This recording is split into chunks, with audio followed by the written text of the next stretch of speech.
Bonjour à tous, bonjour à toutes, bienvenue sur La Clé des Champs, le podcast qui donne la parole aux acteurs de l'agriculture française. Je suis Louise Lespard et j'ai hâte de vous amener avec moi dans cette aventure.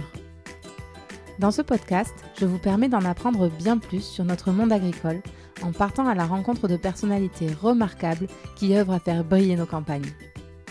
Je vous amène dans les coulisses de nos fermes pour découvrir le quotidien de ces acteurs de l'ombre pourtant indispensables à notre pays.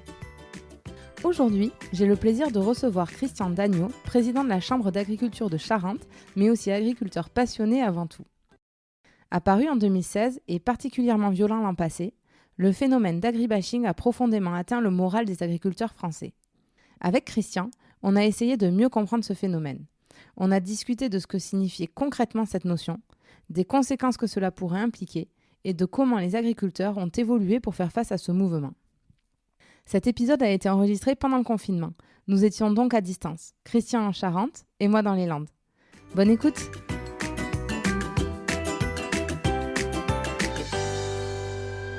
Bonjour Christian, bienvenue sur La Clé des Champs. Bonjour Louise. Merci beaucoup d'avoir pris le temps de venir sur le podcast. Je sais que la période elle est très chargée pour vous en ce moment. Alors vous êtes agriculteur et président de la Chambre d'agriculture de Charente. Comment on trouve le temps de faire tout ça ? La passion tout simplement, j'ai souvent l'occasion de le dire, je suis agriculteur passionné avant tout. La passion du métier fait qu'on a toujours envie d'avancer, d'aller de l'avant. Et puis parler de son métier à nos concitoyens et notamment les citadins qui nous connaissent peu, c'est un réel plaisir que d'avoir l'occasion de faire passer des messages. Et est-ce que vous pourriez nous expliquer ce que vous faites sur votre exploitation en tant qu'agriculteur ?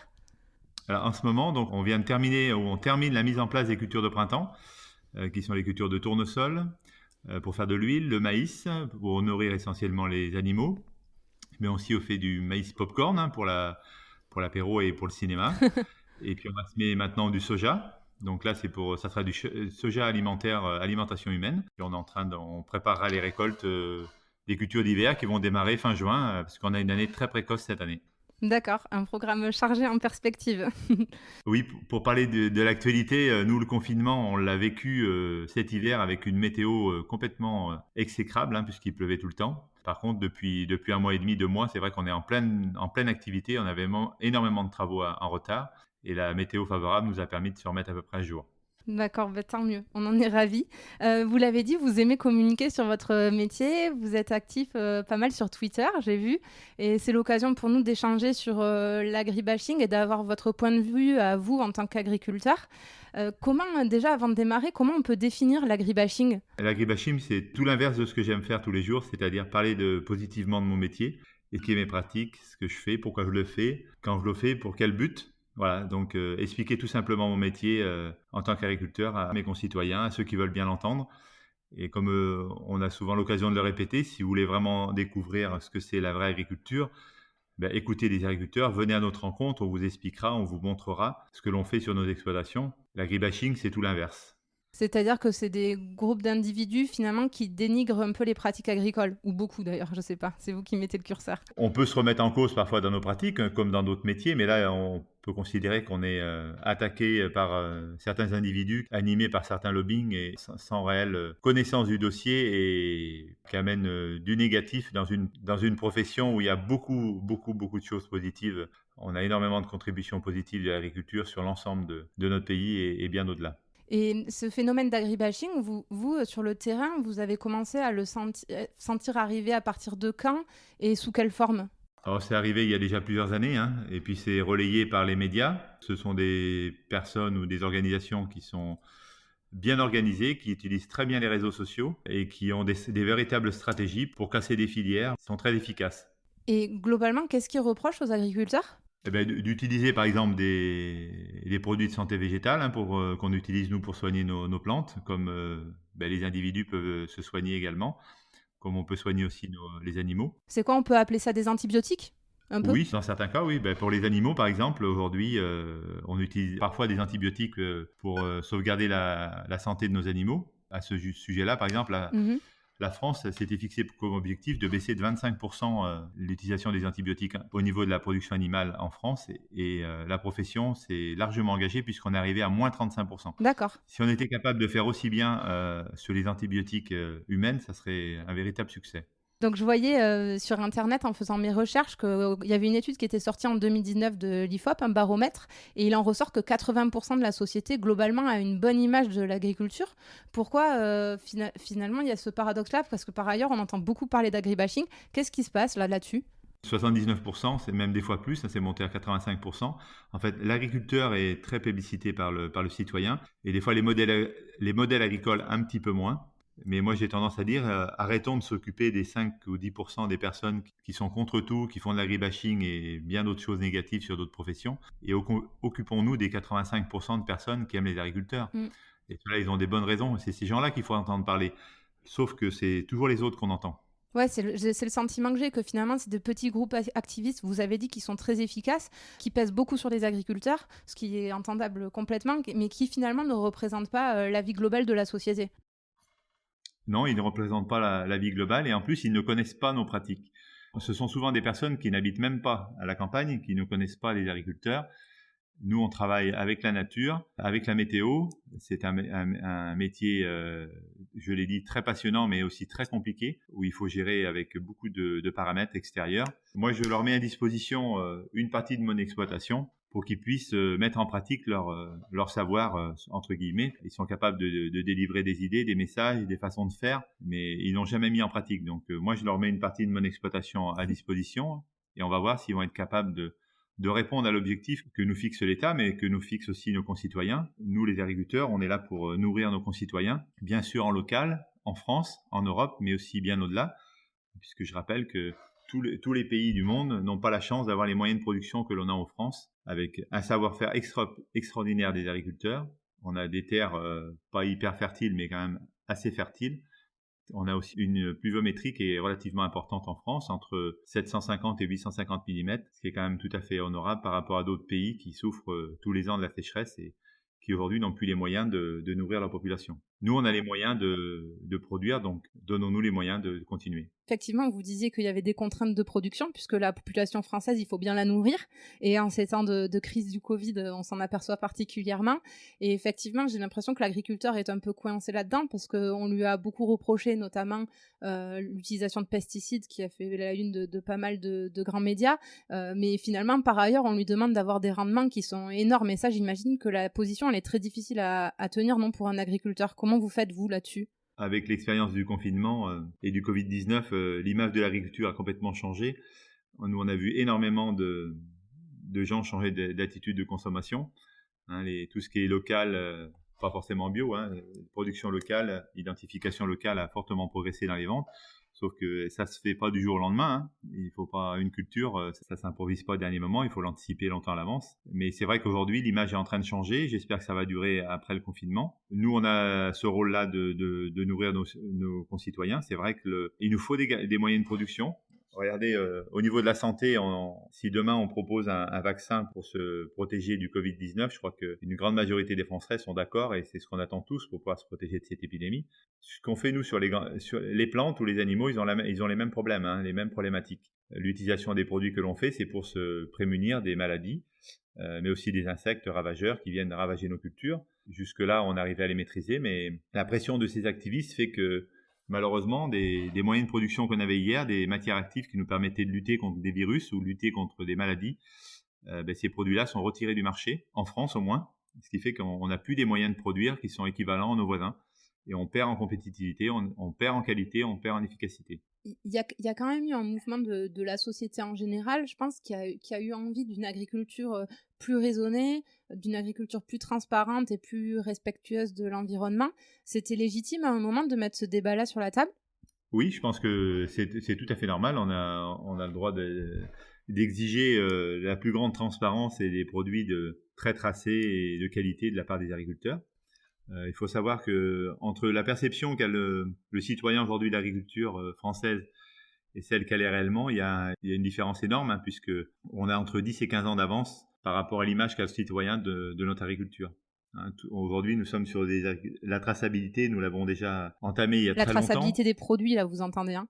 Oui, la traçabilité des produits, on l'a entamée il y a très longtemps, on demande de l'amplifier d'ailleurs. Il faut savoir qu'aujourd'hui, lorsqu'on cultive une culture ou un élevage quelconque, tout est enregistré de A à Z. Aucune décision n'est prise au hasard et tout est enregistré. On peut pas tromper le consommateur. Et contrairement à tout ce que l'on peut importer aujourd'hui, malheureusement, on importe beaucoup de produits de l'étranger et des fois de très loin, sur lesquels on n'a aucun regard sur la traçabilité, surtout quand ça vient de certains pays. Voilà, donc on peut douter un petit peu de l'honnêteté. En parlant d'agriculture raisonnée, également, j'ai l'impression que ce qui fait peur aux consommateurs et au grand public, c'est d'avoir des fermes de 1000 vaches, des exploitations énormes qui sont finalement plus de l'industrie que de l'agriculture. Et là, je vais plutôt parler au président de la Chambre d'agriculture de Charente. C'est quoi à peu près l'état des exploitations en France? Il y a beaucoup de grosses exploitations comme ça, un peu industrielles. Alors, contrairement là aussi à l'image que peut avoir certains citoyens, l'agriculture française est encore une agriculture assez familiale. Donc, bien sûr, on a quelques grosses exploitations, mais qui ne sont des fois que le fruit de l'évolution, puisque aujourd'hui, le fait de nous enlever des moyens de production fait que la seule solution parfois pour certains est de s'agrandir pour diminuer les charges. Mais en ce qui concerne les gros élevages, il n'y a pas d'élevage industriel tel qu'on peut le dire en France. Par contre, on parle des 1000 vaches, vous allez en Allemagne, ex-Allemagne de l'Est ou dans ces pays-là, là vous avez des très gros ateliers qui sont beaucoup plus importants qu'en France. C'est culturel pour eux là-bas. Nous, on a beaucoup d'élevages qui sont à taille moyenne, avec des animaux, si on parle des races à viande qui passent une grosse partie de leur temps dans les prairies. Bon, l'hiver, bien sûr, elles sont en stabulation parce qu'en France, on est attaché au bien-être animal. En stabulation, ça veut dire à l'intérieur. Oui, voilà. Donc, elles sont à l'hiver, en principe, elles sont à l'intérieur puisque, voilà, donc dans de la bonne paille bien fraîche pour passer l'hiver au chaud. Et on les alimente avec le fourrage ou le foin qu'on aura réalisé dans l'été. Mais il n'y a pas des grosses exploitations d'élevage en France, contrairement à d'autres pays. Allez voir ce qui se passe au Mexique, au Brésil, en Argentine, aux États-Unis. Ce sont des milliers et des milliers d'individus qui sont regroupés dans les mêmes sites. En France, c'est pas du tout le cas. On est bien loin de tout ça. Et vous l'avez dit, l'agriculture actuelle, elle a 10 ou 15 ans d'avance par rapport à ce que pensent les gens qu'elle est finalement. Je le ressens un peu moi, puisque je vis à Paris et aujourd'hui, finalement, il y a un peu une déconnexion des gens qui habitent en ville avec la campagne. Avant, je pense qu'on avait tous un oncle, un grand-père qui était agriculteur. Aujourd'hui, c'est une chance d'avoir un lien familial comme ça avec quelqu'un qui a ce métier-là. Est-ce que là, cette division qu'il y a maintenant entre ces deux mondes, le monde rural et le monde urbain, qui est de plus en plus marqué, c'est pas le problème aussi? Est-ce que finalement, l'imaginaire des gens ne prend pas le pas par rapport à la réalité qu'ils peuvent plus voir finalement? C'est sûr que le problème, c'est qu'on n'est pas assez nombreux pour expliquer notre métier.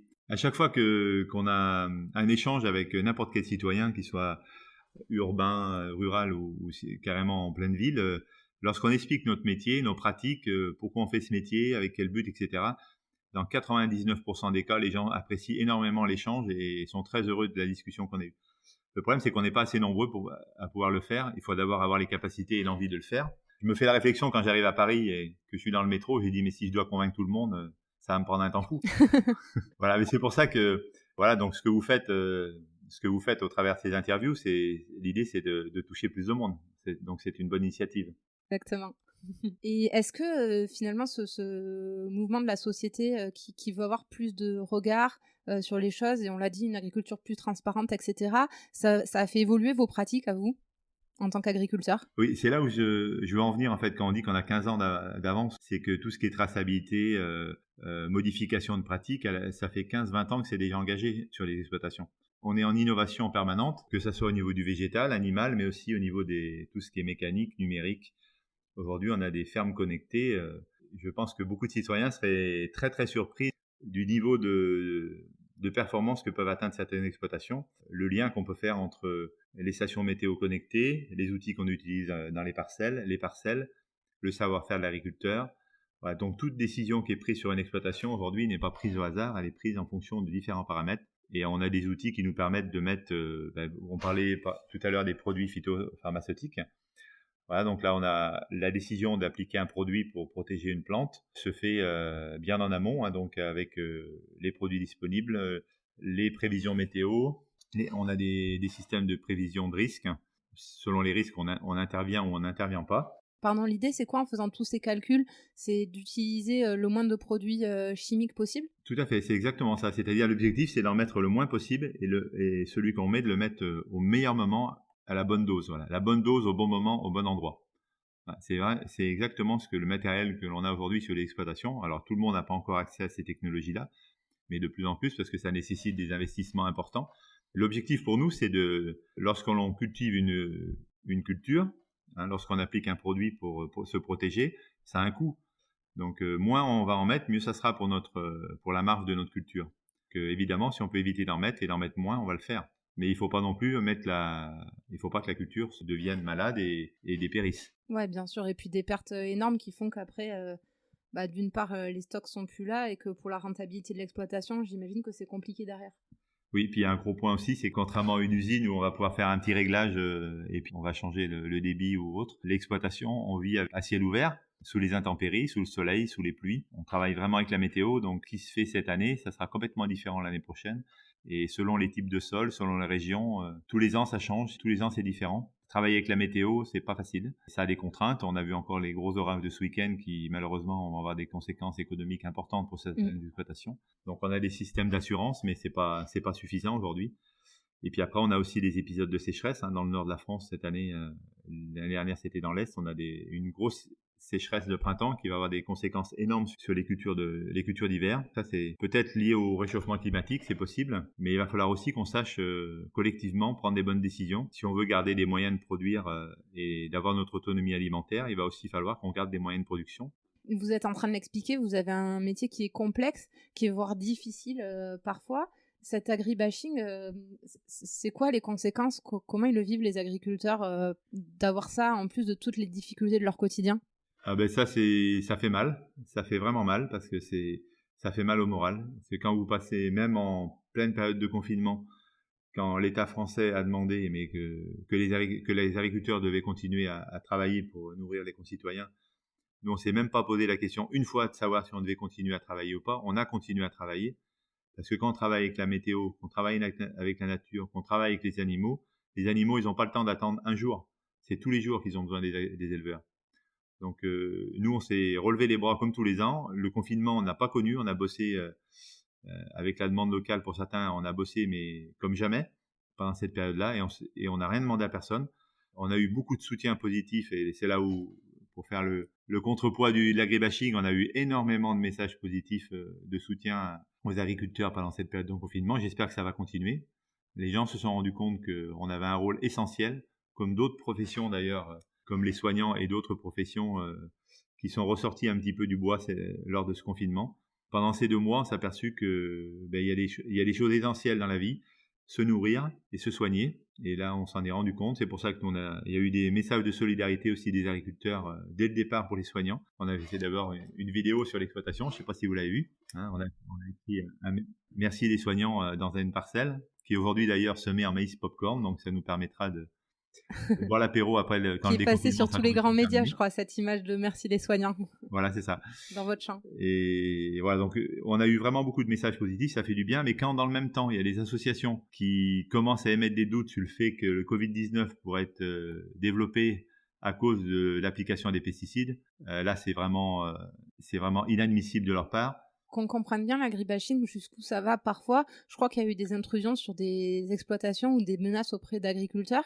Je sais pas, il y a eu des cas en Charente, des cas concrets? Oui, on en a eu en Charente et on en a eu dernièrement en Dordogne, qui est un département voisin. Des visites d'élevage, donc élevage de porcs, mais aussi de volailles, de canards, de veaux. C'est tout à fait illégal, puisque pénétrer dans un élevage, on sait très bien que les élevages sont protégés au niveau sanitaire notamment, donc c'est le risque de contaminer l'élevage et de faire entrer des microbes ou des bactéries ou des virus dans l'élevage.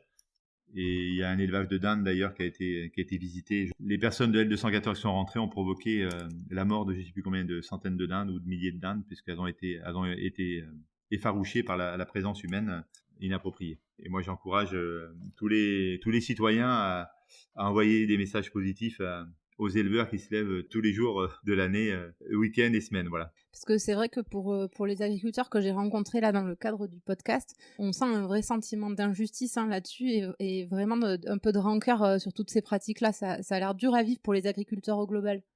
C'est très dur parce qu'en fait, comme je vous disais tout à l'heure, on ne se pose pas de questions pour faire le boulot. S'il faut faire 80 heures par semaine, ça ne nous gêne pas en fait. Ça fait partie de notre culture, ça fait partie de notre habitude.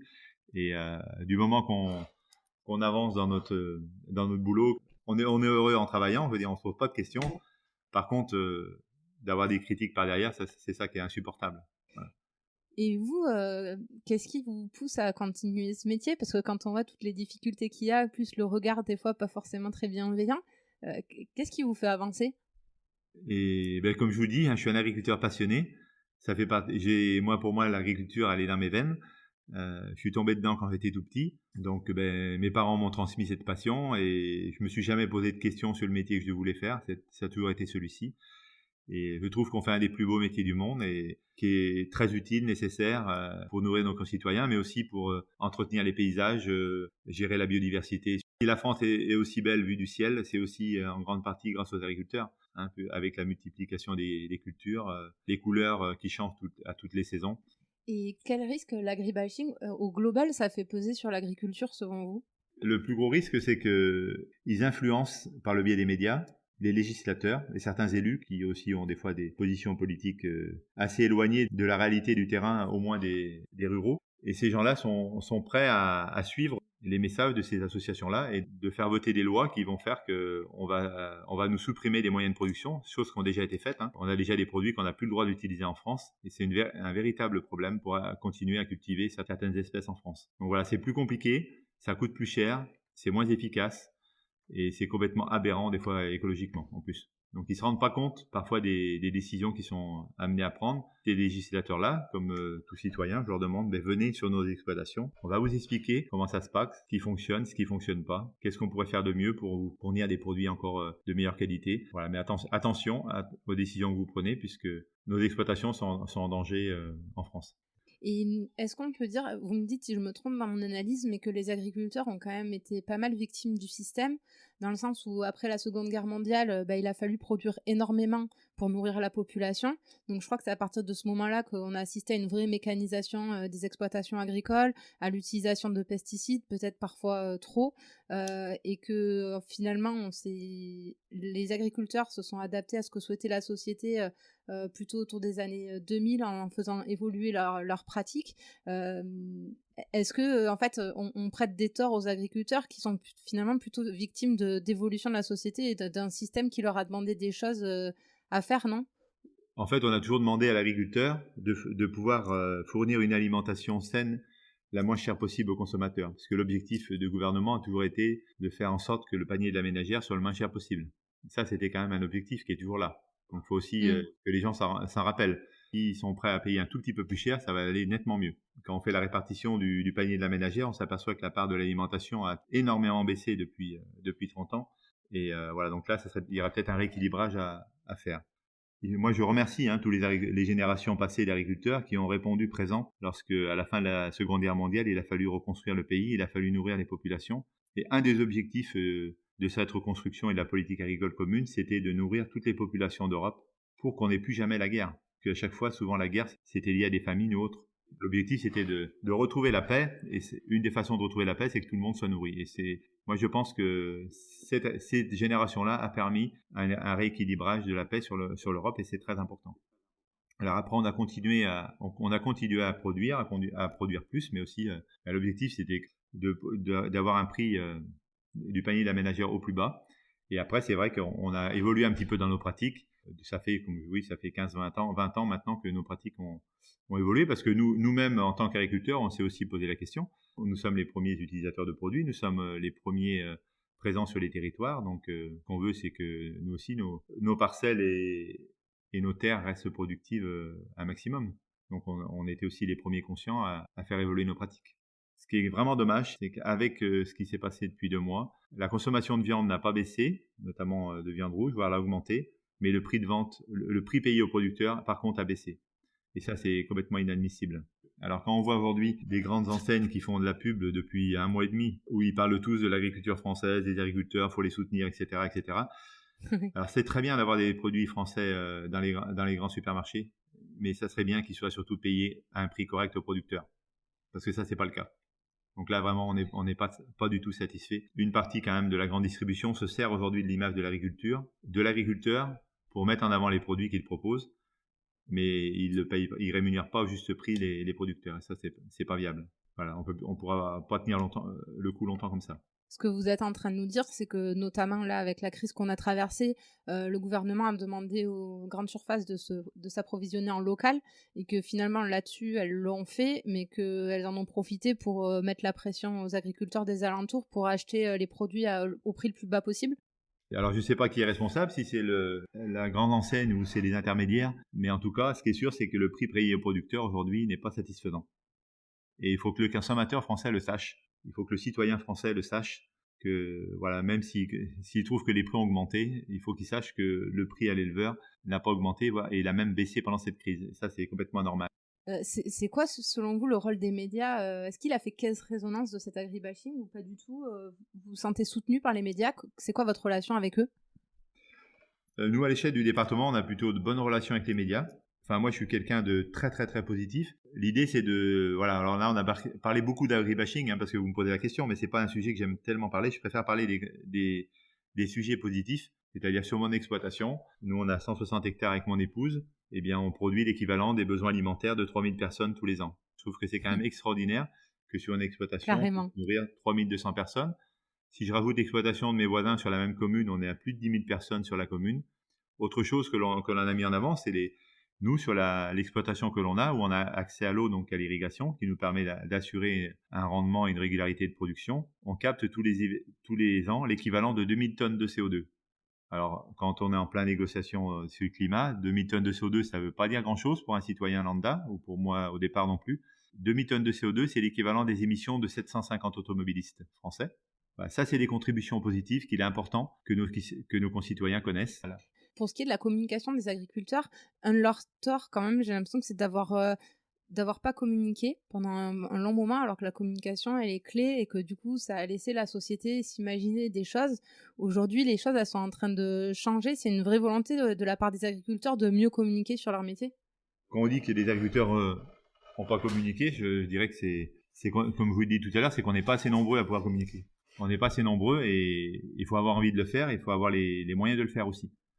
Donc là, c'est sûr que l'idée, c'est de certaines associations comme Agri-Demain, par exemple, ou d'autres, qui ont été créées pour parler positivement du métier, c'est de transmettre la passion qu'ont certains pour communiquer à d'autres agriculteurs, un maximum d'agriculteurs, pour qu'on puisse, les uns les autres, pouvoir expliquer son métier tout simplement à ses voisins et à tous nos interlocuteurs.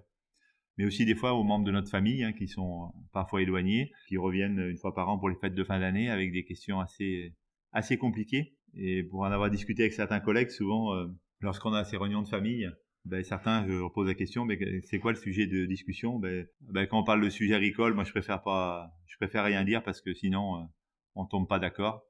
Donc il y en a certains qui font le choix de ne pas aborder le sujet. Alors moi je dis au contraire, il faut prendre les devants. Je prends souvent l'exemple du repas de Noël où les cousins éloignés ou les tantes éloignées vont venir tous ensemble à la maison du grand-père, on va faire un beau repas de famille. Et je dis, mais là, ce qu'il faut faire, c'est pas compliqué, il faut prendre la parole en premier. Moi, je suis le seul petit paysan de la table et dire, bonjour à tous, voilà. Habituellement, dans la famille, on remercie le bon Dieu pour nous fournir ces bons aliments. Je voudrais aussi qu'on remercie les agriculteurs, parce que si on est tous ici réunis en famille pour ce bon moment, on va déguster de bons produits. C'est grâce à ceux qui se sont levés tous les jours depuis un an pour nous offrir ces merveilleux produits.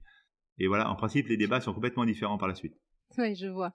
Et je viens de débarquer sur Twitter. J'ai un peu honte de le dire parce que je travaille dans le marketing digital, mais bon, c'est avec le podcast que je suis allée sur Twitter parce qu'en fait, il y a énormément d'agriculteurs. C'est pour ça que j'y suis allée. Et effectivement, j'ai trouvé fou le nombre de paysans qui avaient un compte pour tweeter sur sa profession. Et surtout du positif. Ouais, complètement. Mais c'est un métier supplémentaire. C'est ce que j'allais dire. Parce qu'on en a déjà pas mal. Ça prend un petit peu de temps, puis il faut faire attention, faut pas communiquer n'importe comment non plus, parce que c'est vite interprété. Ouais, vous avez une vraie responsabilité, et c'est vrai que c'est du temps supplémentaire que vous passez pas dans les champs, du coup, quand vous êtes en train de tweeter, ou de faire une vidéo YouTube pour certains, ou de prendre des photos, faut être communicant maintenant. Mais bon, moi je considère que ça fait partie de notre métier maintenant. Bon, je pense qu'on a fait le tour du sujet. Merci beaucoup, Christian, pour votre temps. Si les auditeurs souhaitent vous écouter, où c'est qu'ils peuvent vous trouver? Ou vous poser une question, vous contacter? J'ai un compte Twitter et aussi un compte Facebook. Je les encourage aussi à aller sur le compte Agri-Demain. Donc, c'est une communauté d'agriculteurs qui expliquent leurs pratiques et communiquent aussi positivement, présent au Salon d'agriculture. Oui, on pourra se retrouver l'année prochaine au salon, éventuellement, mais le je mieux, croise c'est les doigts. de se retrouver sur les réseaux. Voilà, c'est plus simple. Bon, mais merci beaucoup Christian pour votre temps et puis à très bientôt. Bon après-midi. Merci, au revoir. J'espère que cet épisode vous aura plu. Si c'est le cas, n'hésitez pas à laisser une note 5 étoiles ou à en parler autour de vous. Ça m'aiderait énormément pour faire connaître le podcast. Merci beaucoup et à bientôt pour prendre ensemble la clé des champs.